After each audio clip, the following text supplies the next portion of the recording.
Good morning, everyone. Welcome to our webinar with Laura Vaillancourt this morning with Prestige Senior Living. We are excited to have you with us. We hope that as you tune in today, learning about aging and mental health, that you will learn some valuable information. We offered some support through what Laura has to share with you.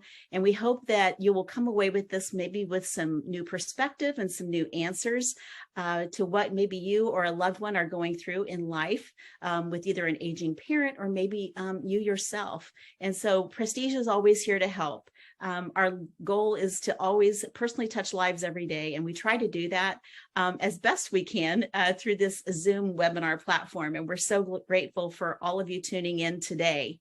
One of the things that I wanted to share was Prestige Care and Prestige Senior Living. We have been around for 37 years now, and we see residents and care for and engage residents from all different backgrounds, even those who have mental health needs, or maybe they don't realize at the time when they move into our communities that they do have a mental health need. And it's something that we do try to evaluate and assess with our residents as they do move in and call Prestige home.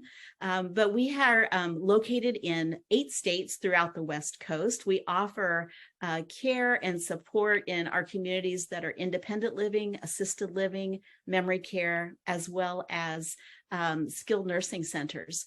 My name is Angie France. I am the product manager with Prestige Senior Living for our Expressions Memory Care product and programming, as well as our celebrations, activity, and life enrichment in all of our communities. One of the things that I love about Prestige, I've been with Prestige for 12 years and worked in many different capacities, but we look at residents from all different backgrounds. We serve them in so many different ways and provide resources for all of our residents and our patients in our skilled nursing centers. But we want life to be happy. We want life to be enjoyable, and we want to really improve the wellness of our residents. And wellness comes from body, mind, and spirit. And one of the things that I love about being able to have Laura Vaillancourt with us today is that she really talks about all of those different areas that meet the needs of residents and meet the needs of the elderly in our communities and all of our local communities surrounding us. Laura started elder care counseling and guidance services in 2012 after working for several years in hospitals, skilled nursing facilities, and in dementia units. She's recognized a need within her local community for guidance and navigating difficult situations in a complex world of aging. She is located in Olympia, Washington. She has a wonderful team that works with her. She has extensive experience as a consultant and a coach in providing counseling and care management to families that are in the midst of making difficult decisions. Those decisions might be related to their loved ones' care or their health transitions. She also co-hosts a really popular podcast called Life on Repeat that you can look for on your podcast app, Life on Repeat. And her passion and her experience have been working with individuals and families who have been affected also by Alzheimer's disease and other types of dementia. It's a real heart thing for Laura to be able to support these families and loved ones. She's a passionate speaker and an educator about many aging-related topics, and she has presented at numerous conferences and been interviewed on a variety of podcasts and publications. And we get the joy of being able to have her with us today to be able to share really great information that will support you, give you resources, as well as being able to give you some encouragement and some really good focus on ways that you can help your loved one or even yourself, for those of you that are with us today. So we hope that you will enjoy it. The chat and the Q&A are open for questions. You're welcome to put information in there. We will try to address those at the end of the webinar. So Laura, I'm going to hand it over to you and let you take it from here. So thank you so much for being able to join us today. Wonderful. Hello, everyone. And thank you so much, Angie. I love coming on and sharing information, and super grateful for Prestige for hosting these. I learned so much from watching your webinars too. So, all right, let's jump in.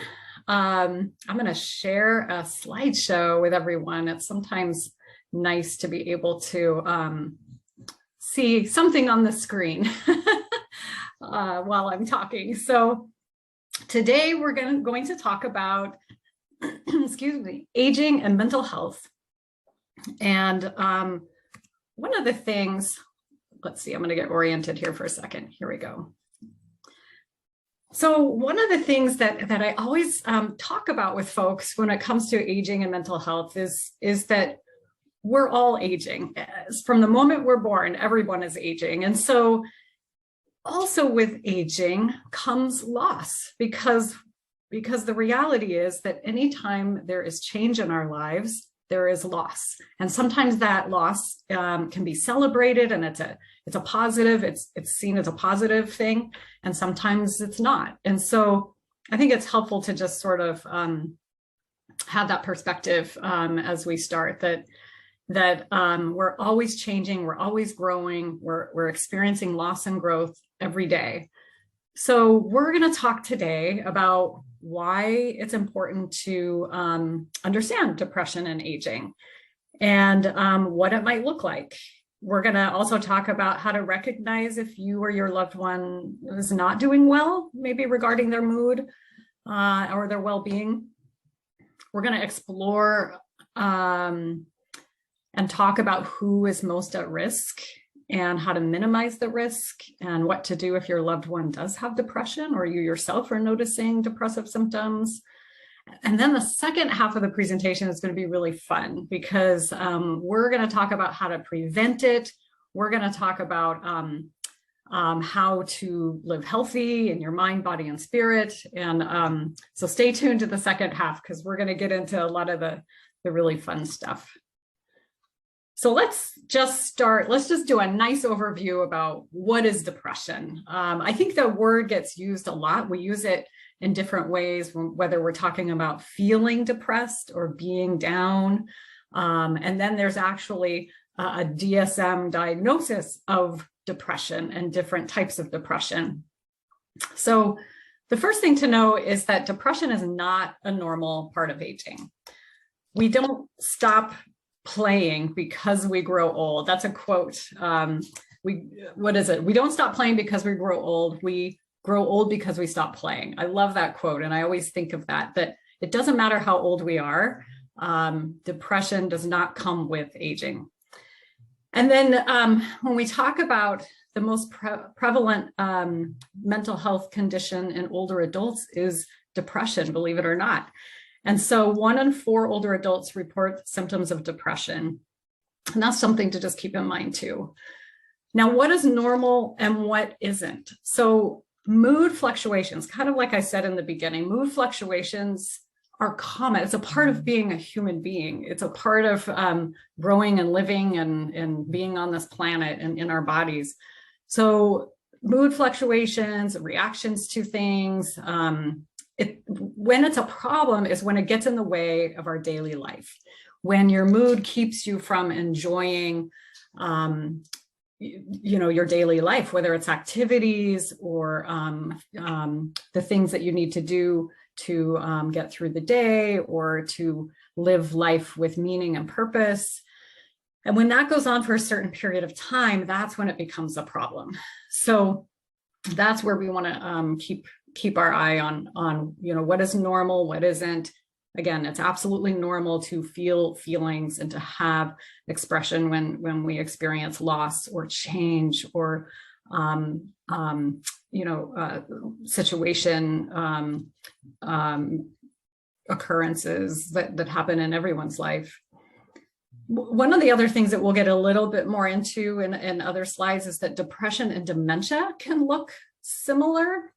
We always want to rule out. So when especially when an older adult is showing signs of memory concerns or signs of depression, we always want to rule out depression or dementia or even delirium. And so we have a whole slide where we're going to really dive deeper into that, because often those symptoms can look a lot like each other.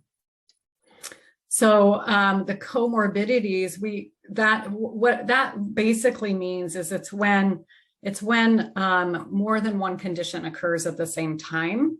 And so what happens with depression and comorbidities is depression often exists with things like heart disease or with diabetes or with pain like arthritis or dementia. And so again, it's really important when we see those things together that we are addressing depression and ruling those things out. And then I love talking about the differences between feeling depressed or feeling down and having an actual quote diagnosis of depression. So the criteria, and again, this talk isn't going to be about, I didn't want it to be a dry talk about all the medical criteria to qualify for depression and all of that. I really wanted this talk to be more about educating you on the signs and symptoms for yourself and your loved ones, and then also really exploring what we can do about it. So we're not going to talk a lot about medications and the different, we're not going to get real medical model here. I want to reach you where you're at and hopefully give you the tools that you're going to need to be moving forward. So let's talk about older adults and a unique experience that older adults have. And so here's just a list of things, and we'll kind of walk through these together, but it isn't necessarily that a person is biologically older that puts somebody more at risk. A lot of it are these things that older adults experience maybe uniquely from other folks. Not all unique. I mean, lots of people experience a variety of loss and have pain and may have sleep problems and medical complications, but older adults tend to experience these things more than the rest of the population. So when we're talking about depression and we're exploring this, we're recognizing that yes, older adults are experiencing a variety of loss, whether we're talking about a loss of our physical abilities, like our ability to see or hear or move freely, or we're talking about a loss of roles in the family. So, maybe someone isn't the quote breadwinner anymore, or the decision maker, or the matriarch of the family. The roles are changing. And then we also think about the loss of people that we love, or our animals or pets. And the longer someone lives, the more loss that people tend to experience. So some of these things, I always like to frame things as a strength as well. And so looking at these variety of losses as a strength, because older adults tend to have learned how to cope, or learned about themselves and what happens when they do experience loss. And so you may learn about what the signs and symptoms are moving up towards depression. So there's a lot of strengths that come with aging and someone's lifespan. So we're also looking at pain, of course. I will talk a little bit more deeply about that. There's a lot of research that shows that people who are experiencing chronic pain tend to have a higher risk of developing depression. Sleep is a huge piece. I'm sure all of us have experienced those moments where we're not getting, or those periods of time where we may not be getting good sleep, and it has a direct impact on our mind and our body and our spirit. And so we want to be careful of that. We want to watch out for sleep complications. And then there's the medical factor as well. And I kind of addressed that already when the comorbidity piece. So when people are facing, whether it's change or new diagnosis, or our bodies aren't working the way that they used to be working, those are going to put someone at risk of developing depression or having a low mood. Memory loss and impairment. Again, we're going to have a whole couple of slides to really talk about that, because so many of us know someone or are caring for someone, or maybe even are experiencing memory loss ourselves. And I think it's just worth taking the time to really dive a little deeper in that area. So changing family roles, caregiver relationships, life review. These are things that often come up for older adults or at some time in their lifespan where there are these huge changes or huge reviews that are going on in their lives. And depending on how someone perceives that and how we think about what is happening to us, then that's going to have a huge impact as well. This whole life review piece with also unfinished business, if there was some trauma in our lives or some relationships that haven't been healed. This is often a time in life where some of that stuff is starting to come up and people are reflecting on it or they're choosing not to. But a lot of times later in life, these pieces are coming up, like the facing mortality piece. So it's just, again, good to recognize that the later stages in life is a natural time for these things to be coming up. And if we don't have the tools or the insight or the ability to be working through that, that can put us at risk of developing a depression. And then I put the inside suicide risk here because statistically, older male individuals that are widows or widowed are at a high risk of suicide rate, and actually a higher risk than even teenagers. And so a lot of times that surprises people, but it's important for folks to recognize that. And then of course the social isolation, and that's been coming up so much in our lives these days in the last couple of years with the pandemic. And so I do have a special slide on that as well that we'll jump into. So here's some signs to watch for. So it's just important, again, to I'm front loading our presentation with these kind of statistical things to be looking for. Again, we're going to jump into some really fun stuff as we move through this. But what is common? What's within normal limits, and what is someone's baseline? Those are things that I'm always weighing when a family comes to me and they're concerned about someone's mental health. It's really important to get the history of who we're working with, because if someone throughout life has just kind of always had a lower mood, it doesn't mean that they're not depressed, and it doesn't mean we wouldn't take that seriously, but it helps us understand a little bit about what their baseline is as well. So these are the things that we look for, and some of these points are actually criteria from the DSM manual for diagnosing somebody with depression. There's a lot more criteria that goes with this, and you also have to be exhibiting it for a certain period of time.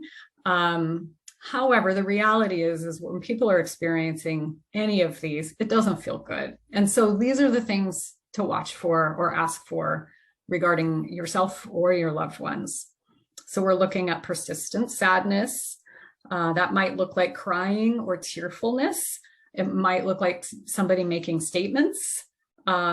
Some people aren't external with their sadness and they go more internal. And so down at the bottom, you can see that we've listed a withdrawal from their normal. Somebody expressing feelings of worthlessness or feeling helpless, moving so slowly that others notice. So really, not just emotionally and mentally slowing down, but also physically slowing down.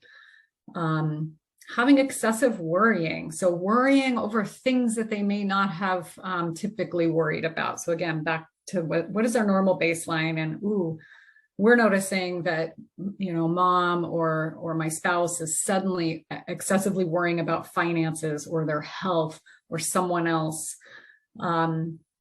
Weight changes is huge. As you can imagine, that might look like weight gain or weight loss. Psychomotor symptoms, and that looks like when somebody is pacing or fidgeting, or they're having, again, decrease in very little movement. Sleep changes, we mentioned that before, sleeping too much or too little. difficulty concentrating. And again, this kind of goes back to the memory piece. I've had folks that I've worked with that were actually diagnosed with dementia, only to find out that they were severely depressed. And when we helped with the depression, their memory cleared. And I've had vice versa too. Well, again, we'll talk about that more, but where somebody was diagnosed with depression and we found out later that it was dementia. So these things, those symptoms really look a lot alike. And that's why it's really important to assess this.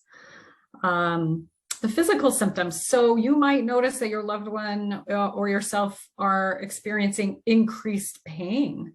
So there was an interesting study that was done where older adults, they found, tend to exhibit depressive symptoms in the body. So instead of noticing it more, cognitively in their mind and their emotions, it was being expressed through their body. So that's really interesting. And I think it's important when we're talking about older adults and depression that we're recognizing that an increased complaint of physical pain or physical symptoms can always be a sign.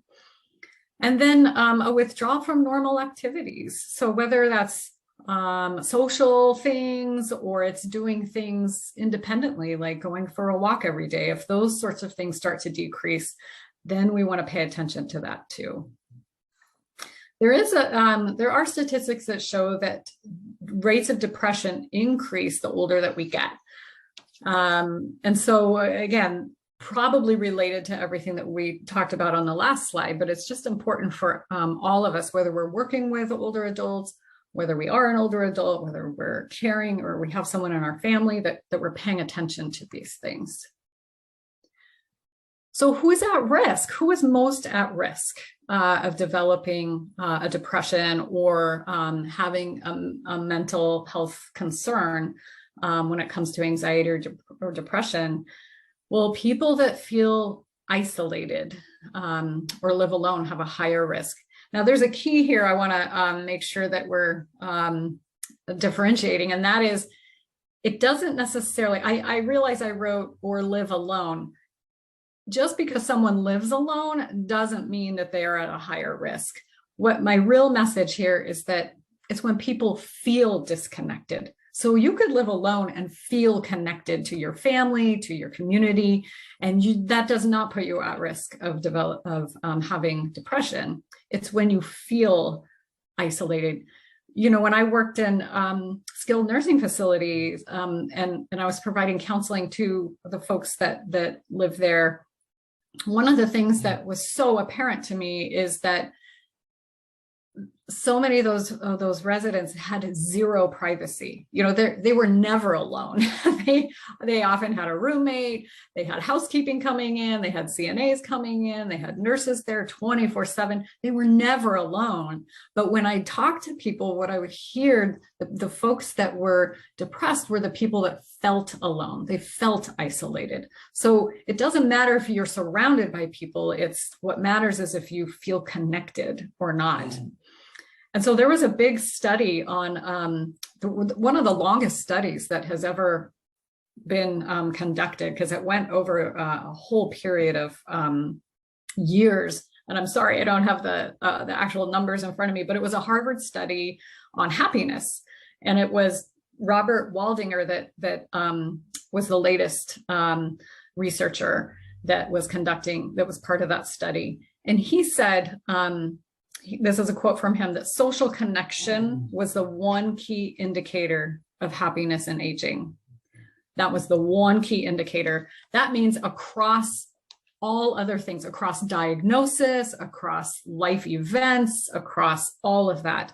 If someone felt connected, then they had a higher rate of experiencing happiness in their life. And if they felt disconnected, they had a lower chance of experiencing or rates of happiness in their life. So it's connection, not physical condition, that determines happiness, and it increases longevity too. And that's super important, when we think about living the life that we want to live and living long lives. So I hope you take that to heart.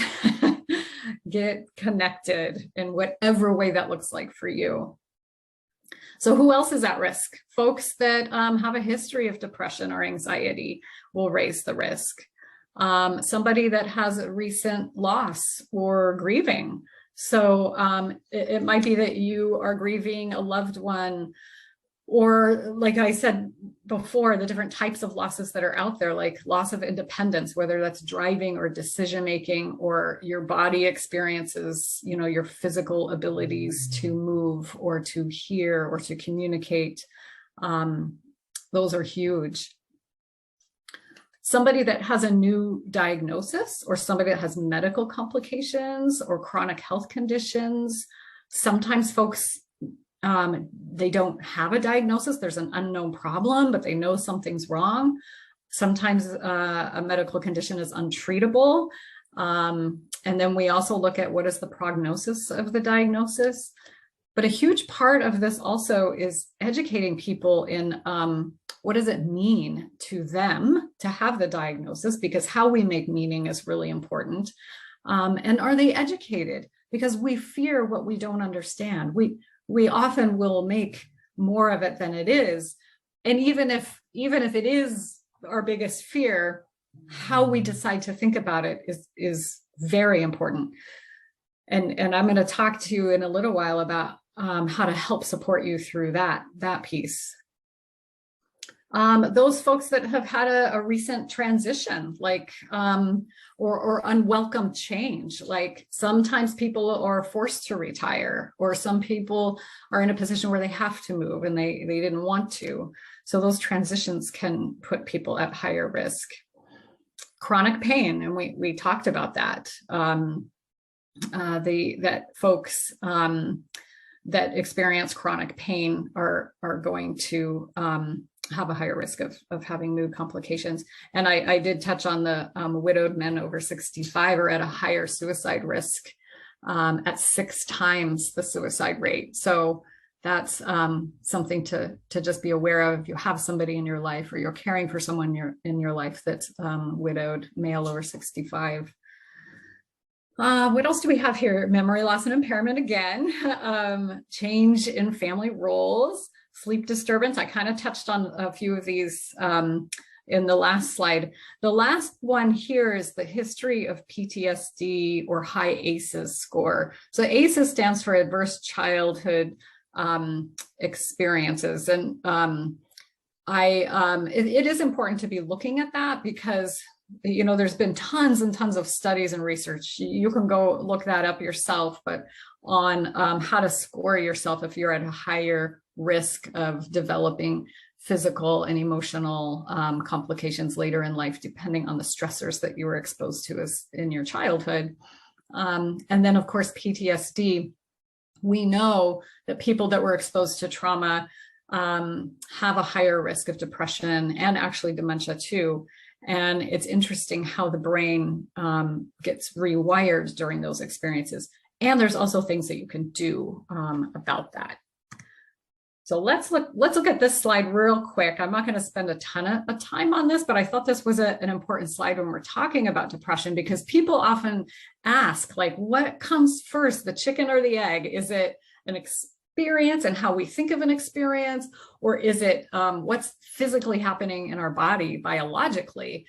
And so this slide is just an important one, I thought, to because what we know is that it is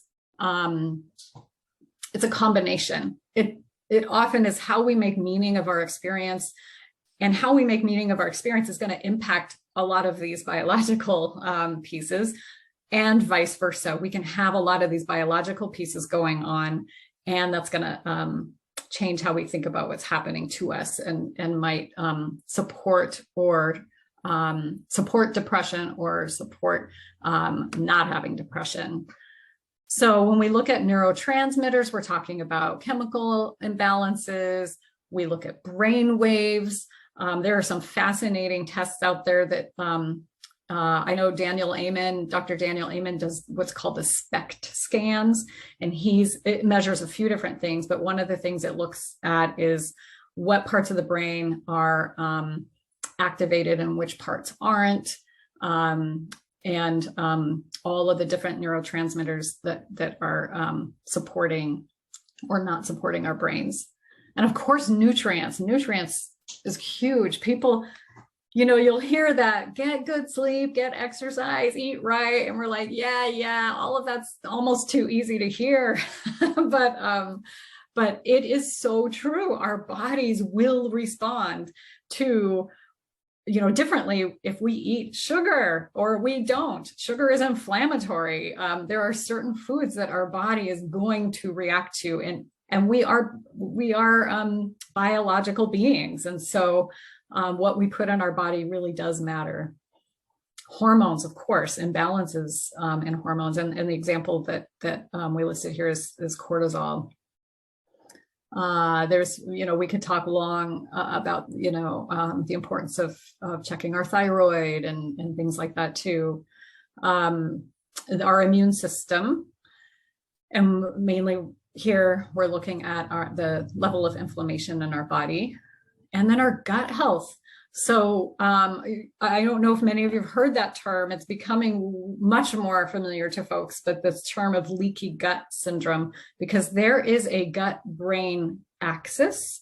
They are finding there are more neurotransmitters there are in our gut than in our brain. And so the importance of loving on our gut is really important when it comes to talking about mental health. So let's dive into dementia and depression, because this is, again, this is near and dear to my heart. And I'm guessing that many of you know somebody who might have type of dementia, or maybe working with someone, or might have a family member, or again, you may have a diagnosis yourself. And so this is just really important to address, because folks with memory impairment have a limited ability to express or articulate or communicate their felt emotional experiences. And so it becomes even more important for the people in their lives to be aware of this and to catch it sooner rather than later. Because here's the thing with depression, I'm talking about all this stuff. This is reversible. We can do something about this. There are so many things that we can't do something about, like Alzheimer's disease or other chronic diseases that might creep up. But with depression, we can do something about it. So that's why it's important to recognize the symptoms. Quality of life for someone with dementia decreases significantly when they are depressed. Their cognitive function is impacted, because depression can make memory problems even worse. And it can look like this is where it gets tricky, is we're trying to often look at, is their memory worsening because of the type of dementia they have, the progression of the disease, or is there something else going on? And we really need to tease that out. What else? Life expectancy. Depression will shorten life expectancy for folks with dementia and people who don't have dementia too. And it's not normal. It's not normal for anyone to be depressed, whether you have dementia or not. So medical conditions. This is back to this piece of when people have depression, that it can make their medical conditions even worse.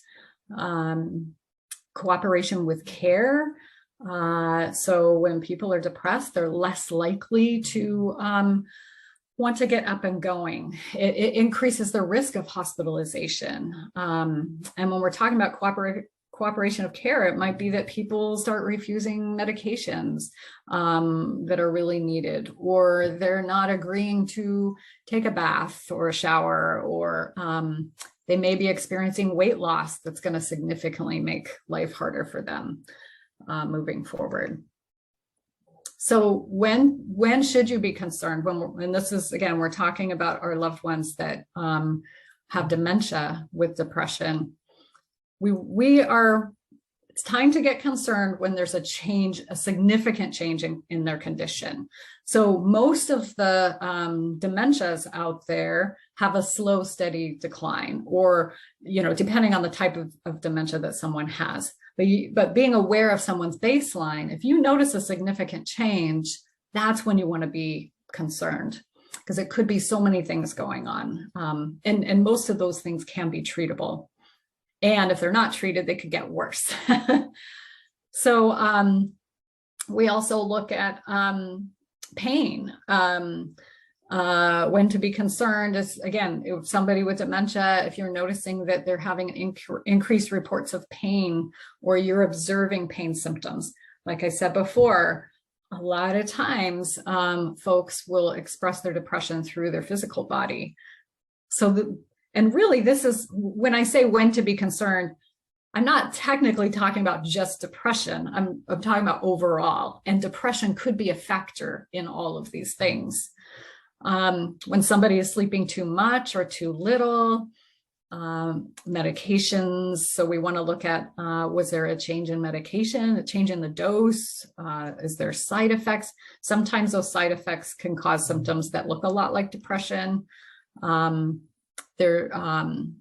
Somebody could be experiencing an infection of some kind, like a UTI or other type of infection, and that's going to cause depressive-like symptoms as well. They may have a change in appetite.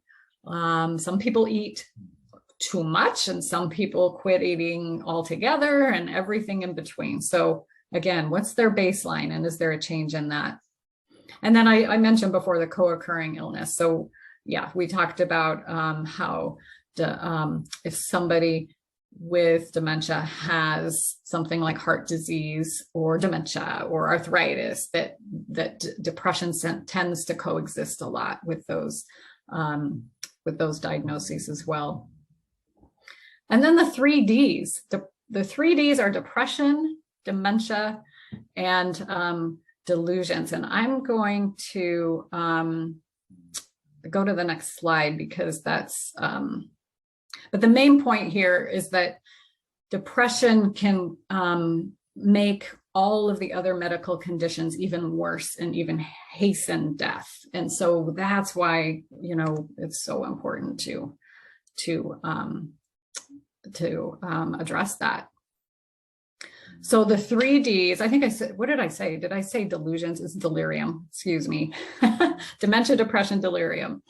These three look so similar. They're very different from each other, but their symptoms look alike.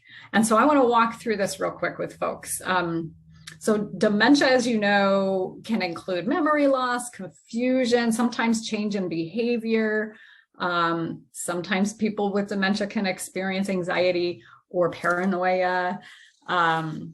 And then depression, and the reason I want to walk through these is because I want you to hear the similarities of each. And so when you're thinking about your loved one, you can start to see how they may look similar. So depression, what commonly we look at is symptoms of sadness, feelings of helplessness, lack of interest in doing things. They can have too much or too little sleep, get easily distracted. It can interfere with their memory. They can have lack of focus, can all of the above that we've been talking about. And then delirium can be either hyperactive presentation, where folks are restless, they're agitated, they might have hallucinations, or they might experience what's called a hypoactive type of delirium, which would be the opposite, just a slowing down overall.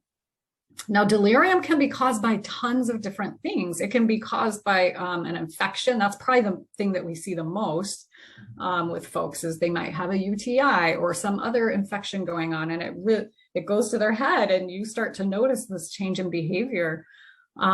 Surgery, so the after effects of the anesthesia can sometimes cause delirium. Lack of sleep can cause delirium. Reactions to medication, being dehydrated. So delirium is a symptom of something else, and it can be life-threatening. So we really want to get on that.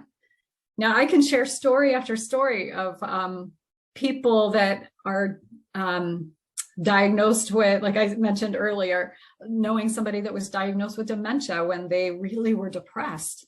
Or, I've had folks come into my office where they are wanting me to assess their loved one because their memory is getting worse and they are sure that their dementia is progressing at a rapid pace. And we find out they really were experiencing delirium because they had an infection.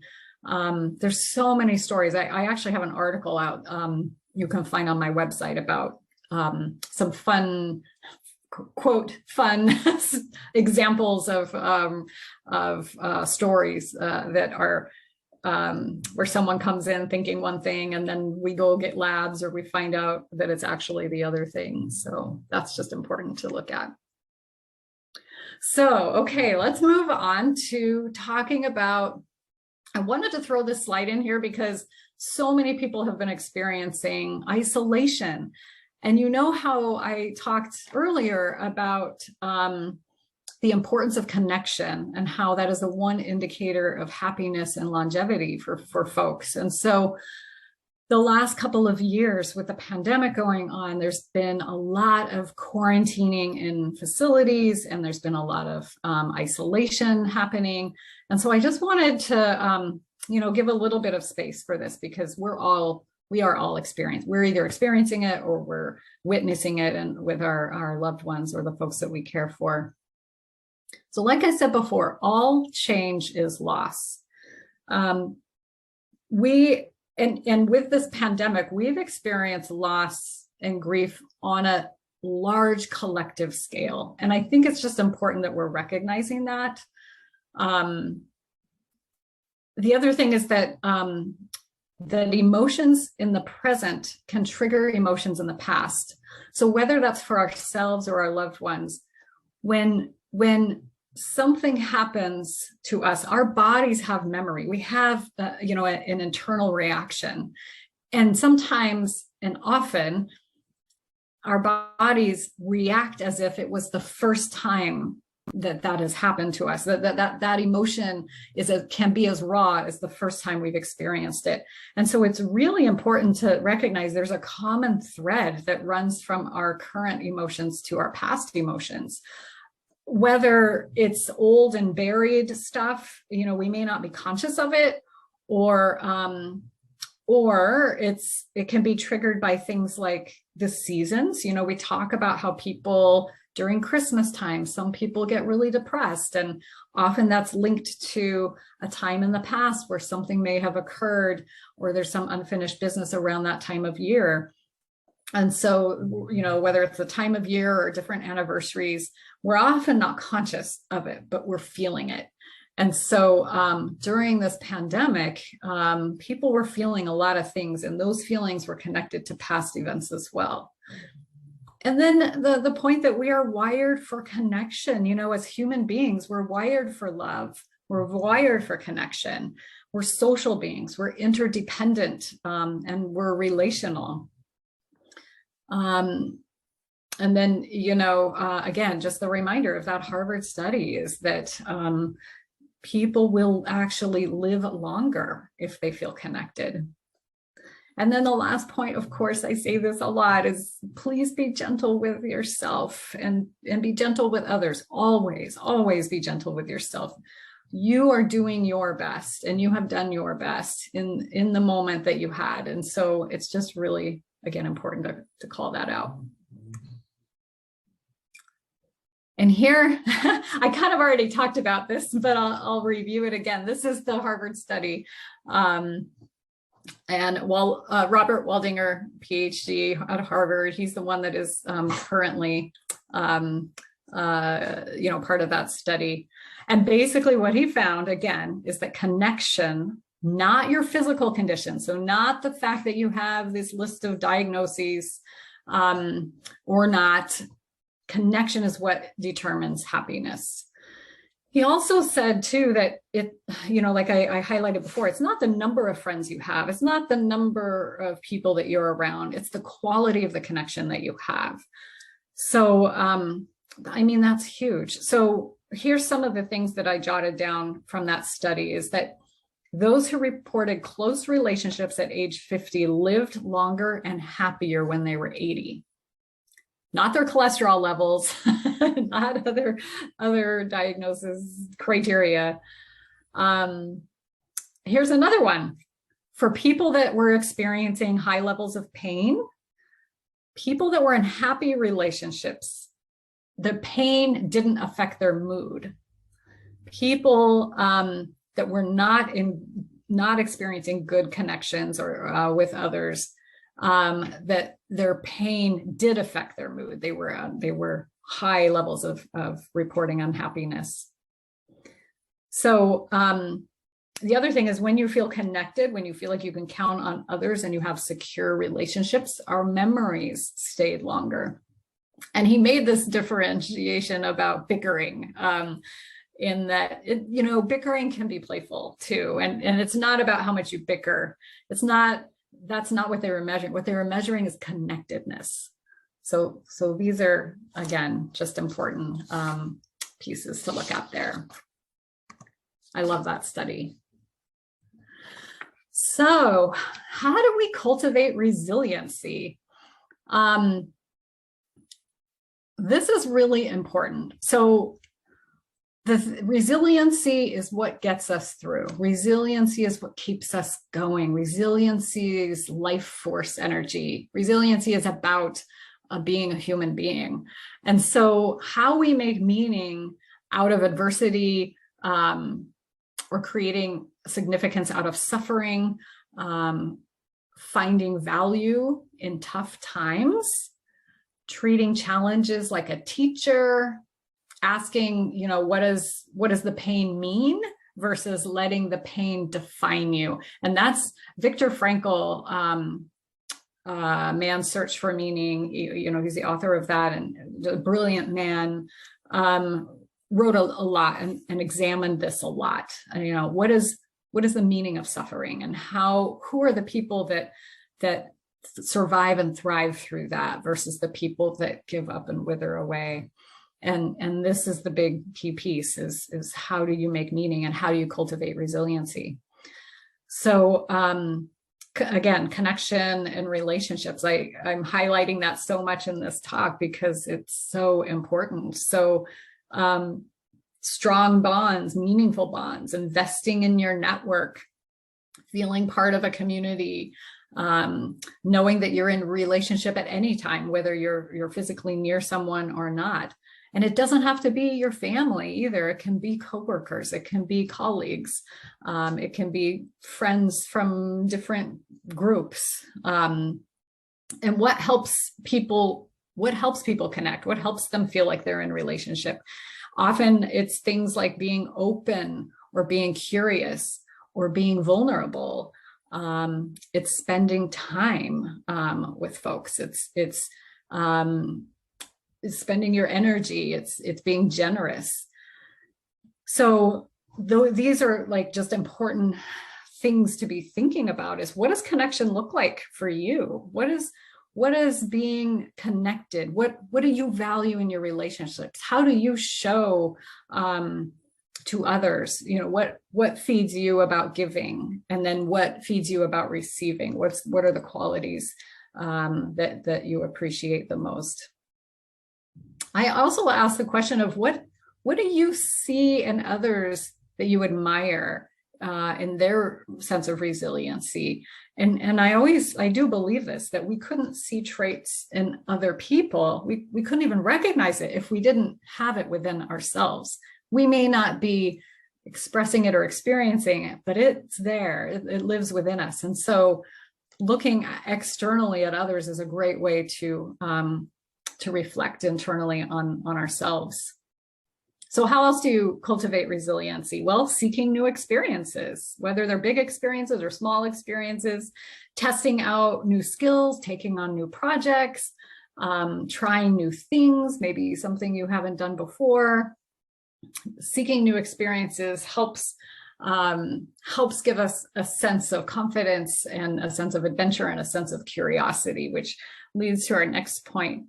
I am a huge fan of curiosity. I think that is again, life force energy for folks. And so when you get curious about your experience, or you get curious about your reactions to stress, ask yourself questions like, what's going on here? How am I feeling? How am I responding to this? Just being curious is so important. And I have a little quote here, or a little piece here from Brene Brown. Brene Brown is a research professor at the University of Houston. She's an author, she's a speaker.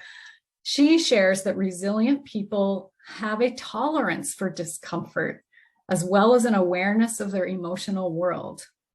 Resilient people tend to have less fear of their feelings or emotions compared to others. So that's interesting. They're less fearful of their emotions and their feelings than people who aren't as resilient. So here's her quote: "Resilience is more available to people that are curious about their own line of thinking and behaving." So this next point is make friends with your fears. Don't be afraid of your emotions. We are taught as a culture and a society that our emotions define who we are, and that is not true. You are not your feelings. Get comfortable experiencing your feelings. Again, get curious with it. Emotions drive our thinking. And so when we acknowledge our emotions and our feelings, we can change our thoughts about what is happening. And when we change our thoughts, our lives change. So this is really, really important stuff on how to kind of biohack your own biology. Notice your self-talk. Bring awareness to those automatic thoughts that you tell yourselves. And that's often the first step when I'm working with folks, is just notice, just bring awareness to it. Because the minute we're aware of it, it's out of our subconscious. When those emotions are living in our subconscious, it rules us more than we realize. So just being aware of it gives us power to make decisions about what direction we want to go. Ask yourself, how do you want to feel? When you ask that question, you're opening the possibility that there might be another way to experience something. And I sometimes go back to that piece of, okay, well, who do I know that would deal with this better, or the way that I may want? And what qualities do they have? And how can I wake that up within myself? And then, of course, as I always say, please be gentle with yourself. It's one of the best traits of resilient people, actually, because every human being has those moments of feeling helpless or hopeless. And so the more gentle with yourself you can be, the more resilient you can be as well.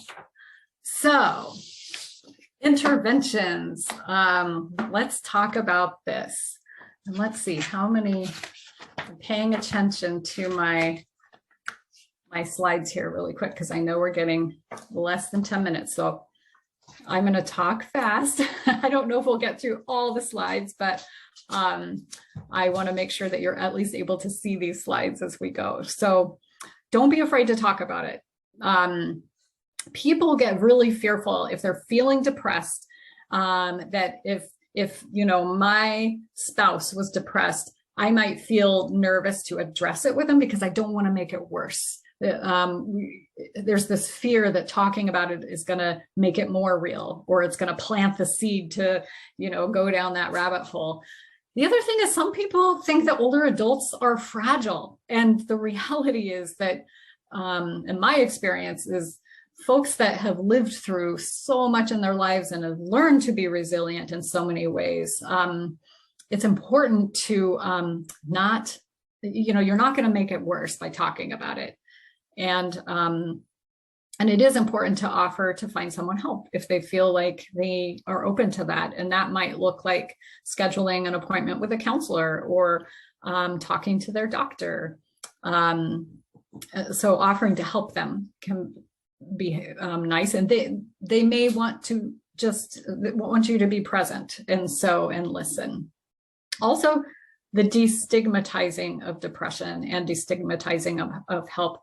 Sometimes that's a generational piece, and I'm sure we've all experienced a little bit of that There's a pull yourself up by your bootstraps generation, or a, we don't air our dirty laundry outside, that people are proud and they want to keep stuff in. And so recognizing that might be part of a generational piece, or where they might perceive it as a sign of weakness. Find a good geriatric primary care provider, because again, there's so many pieces that go along with mood and memory, and can tie into a lot of that. We talked about how depression and dementia can look alike, and depression is treatable. Like I said, it's so important that we have hope and we recognize that. So, okay, I don't want you to roll your eyes at me on this slide. Believe me, when I wrote this slide, when I wrote this stuff down, I kind of rolled my eyes to myself, like, all right, yep, eat right, sleep, get exercise, the same stuff we're told all the time. But what I wanted to do is challenge you a little bit. And when we understand why, then it makes sense. So here's an important, interesting fact about sleep. When we sleep, our glymphatic system cleans the brain during sleep. And I thought it was interesting too, because biologically, there is nothing that our bodies need 8 hours a day. Nothing but sleep. So sleep must be important. And we're still figuring out all of the reasons why sleep is important and why we have to have it as human beings. But just even knowing that little part, that's when our brain is actually able to repair, is when we get good sleep. So get good sleep. That's so important. If we can if that's the one thing we do to help with our mood, let's do it. And it probably will make the biggest, I personally believe that's the most number one thing that we need to be looking at. Nutrition and hydration, of course, they have a huge impact on our bodies, and our minds and our emotions, and there are tons of studies we won't go into now, but the SAD diet, the standard American diet, there's a reason that Americans have such chronic health conditions and mood concerns. And a lot of it has to do with what we're putting into our bodies. Monitoring your thoughts. I think that's just as important as sleep and nutrition and all of that. Because you want to ask yourself, how do you want to feel? Have I felt this way in the past? Our thoughts create feelings, and vice versa. So, and we can absolutely rewire our automatic thoughts. Having connection, we talked about that. The importance of having connection.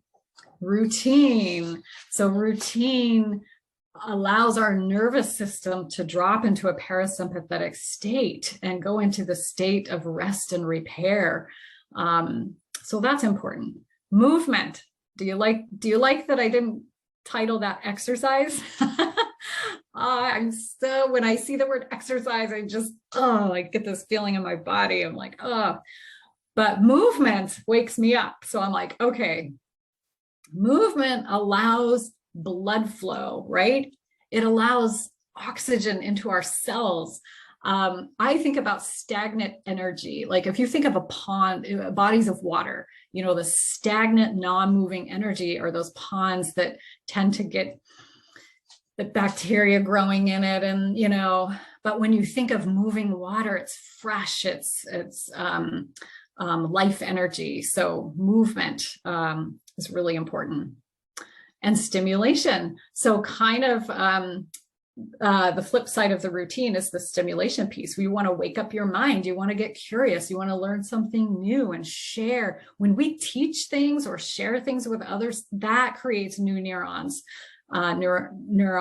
synaptic connections in our brain. And so that's super important. We also want to have downtime. You need to learn to listen to yourself. You need to learn to relax and repair. And again, be gentle with yourself. So listen to your body and your inner being and trust.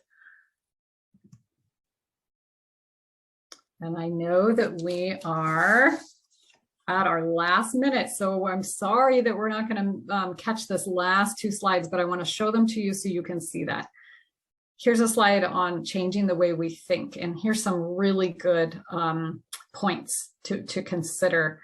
I love Dr. Wayne Dyer's quote, when you change the way you look at things, the things you look at change. And then here's a nice slide on how to thrive in uncertainty. Again, I want to just put this up so you have a chance to look at it. Celebrating your mastery, making friends with the unknown, creating sacred space, connection. We talked a lot about that. So connecting with nature, connecting with others, connecting with yourself.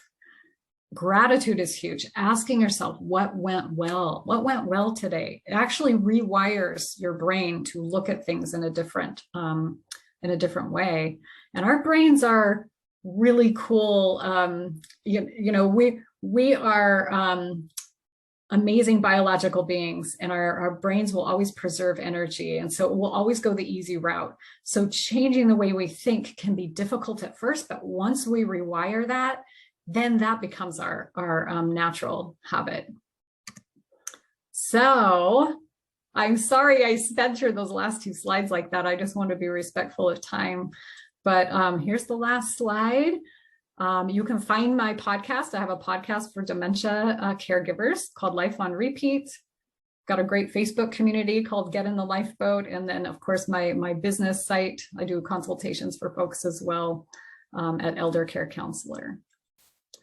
So Angie, again, I'm so sorry I lost track of time a little bit there, but please don't apologize, Laura. You have given us so much of your knowledge and perspective and new ways to look at life for all of us, whether we identify as having mental health needs or you've awakened us to things to learn about and to focus on in our own being. And I'm so grateful for that. And I feel encouraged after this, and I hope every one of the attendees as well do.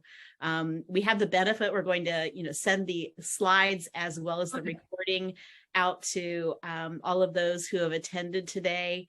I'm just really grateful. And that whole part about connection and, with the pandemic and everything in our communities, we consult with a gentleman named an author, David Troxel, who talks about the best friends approach. And, we've done that so much with our communities, being the best friends to our residents who have missed out on that connection with families during that time. And best friends learn about the things in life that you celebrate, that bring you joy, those things that, come from trauma. But we want to encourage that connection and connection with others in our communities. And when you talk about that, it just really hits home with me and what we do every day in senior living. That's so important, Angie. Yeah, I love to hear that's been such a highlight, a focus for you and your teams.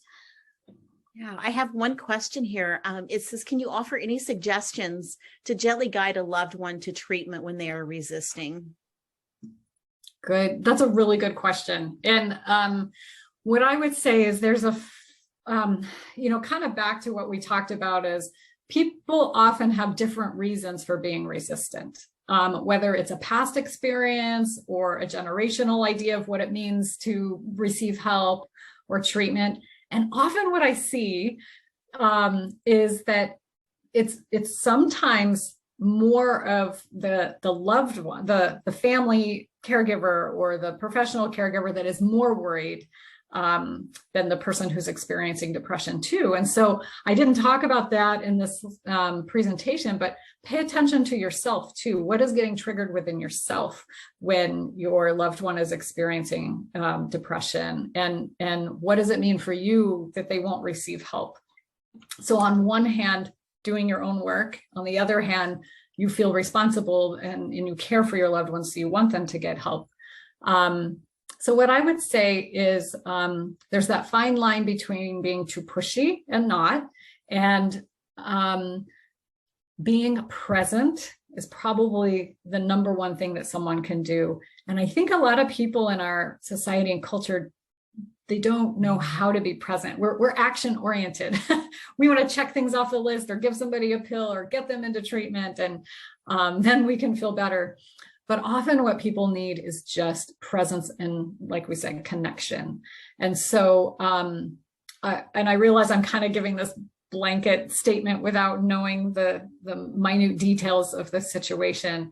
So there's a level of cautiousness, where we don't want somebody to get worse. We don't want them to decline rapidly. And so in some cases, we do have to intervene when they're at risk of, harming themselves because of their depression, whether that's refusing care or physically harming themselves.